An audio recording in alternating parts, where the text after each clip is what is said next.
Let me know in the comments below. Mom!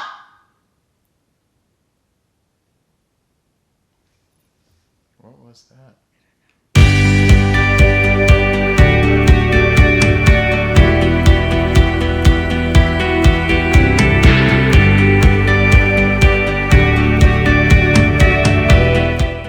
Hi, and thank you so much for tuning into Something from Josie, where you can discover how to make your relationship thrive. So today we'll be talking about humility. That's a very interesting and fun topic. Actually, research shows that it's harder for men to allow their spouses to have influence over their lives and their decisions. And so that's why my husband is here today, because I want him to kind of share a little bit about his experience in it's his first marriage, my first marriage. So it's new to us to allow someone else to have a say in what we do and you know how we carry our lives. So I wanted him to kind of talk a little bit about his experience with you guys briefly and move forward with some resources that I think will be helpful for you. All right. No pressure. So I think that it's important to first recognize that men don't take it personally. Women do not take it personally. Men have a hard time relinquishing control to anyone. It's usually not in our nature. You do have varying degrees. Some men are more passive. Some men are much more aggressive, or some are extroverted, introverted, you name it. We come in all shapes and sizes as far as personality is concerned. But generally speaking, in my experience, and I think that many people can attest to this, men have a hard time relinquishing control, especially to a spouse, right? This is the reason, right? For me, this is all anecdotal.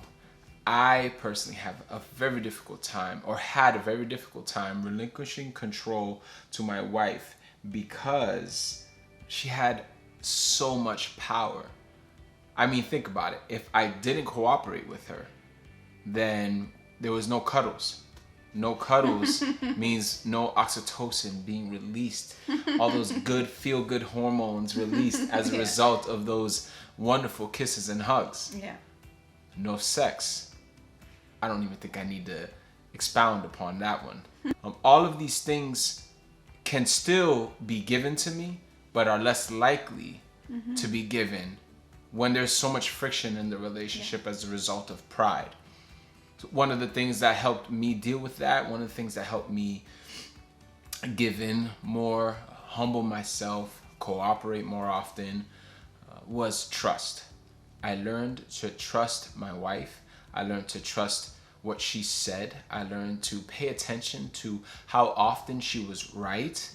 I learned to give in and acknowledge when she did or said something that made absolute sense and I was being irrational, or I was sticking to my guns as a result of pride. So I learned that my wife does make many good points on a regular basis, and I conceded, and I learned to trust her.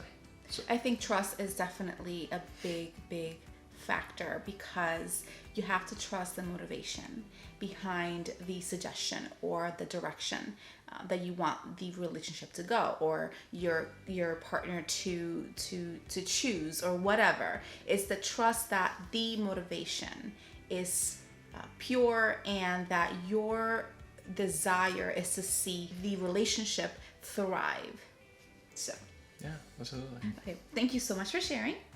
I love you. I love you. Below you'll find a link that covers a lot of what we talked about in regards to accepting influence and humility. I also want to hear from you on a scale from 1 to 10. Let us know, how hard is it for you to accept influence? And how do you think your relationship will benefit if you do allow your partner or your spouse to have influence over your life? Let me know in the comments below. Thank you so much for tuning in. If you like this video, please make sure that you subscribe so you can get more content like this. And if you feel like you want to bless somebody else, please share. Please share. And remember, in your imperfection, be kind. Transformation takes time.